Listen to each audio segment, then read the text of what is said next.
flood market of Michigan. Floodways, does anybody know what a floodway is? All right, so basically what a floodway is, and I'll have a picture up here probably in a minute, but think of a floodway, take a river, take a creek, and the area that it overflows from on the sides. That's considered a floodway.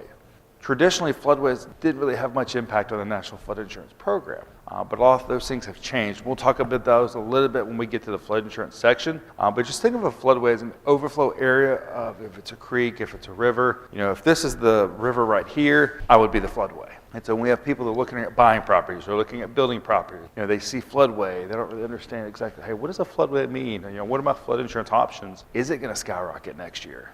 These are some flood-prone areas throughout the state of Michigan. Like I said, when we do this presentation anytime locally, I want you to be able to take these things back to your agency, and I want you to be able to apply them in these different areas. You can see some of these flood-prone areas throughout the state of Michigan. A lot of these areas have a minimum of 10 to 15% chance of flooding. Now, what does that actually mean? Does that mean they're in a high-risk flood zone? Not necessarily. Does it mean they're low risk? No. It actually means that from 1 to 100, what are the chances of this property flooding?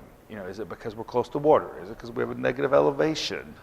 Different things like that. Real quick, if you want to take a picture of this QR code, what I'm going to do in just a second is I'm actually going to walk you through, show you how to get some information when it comes to a flood risk on a property and how to understand, some of that so you can explain it to a client. So this is a flood risk verification tool that we actually built our own.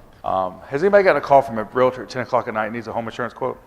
Or a lender that says, I need this tonight. We got that a lot on flood of, hey, I'm putting this house on the market. I need to know if flood insurance is required. So we built this tool particularly for insurance agents and real estate agents. It was 10 o'clock at night. They could get the information they needed, and we could communicate with them the next day. All they have to do is basically just put their name and email and the actual address of the property, which is connected to the latitude and the longitude.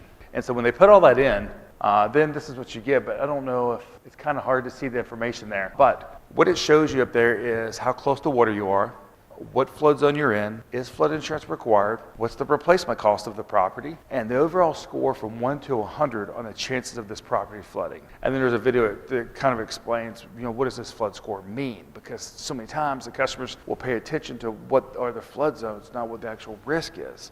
So they're not protecting. Or they're saying, hey, my bank's only requiring $200,000 on this property, so I only need $200,000 in coverage. Well, in fact, they're not insuring it for 80%, so they're getting an actual cash value policy. So instead of really covering for $200,000, they only may be covered for $125,000. So it's one of the reasons we built this tool is so that we could have that information available for people 24/7. And there's no kind of catchy sales funnel or anything like this. Usually what we do is just email them right after this, just, hey, just want to make sure you got this information, and just to verify if you wanted to go ahead and finish actually getting that quote, you can, but here's the information you requested.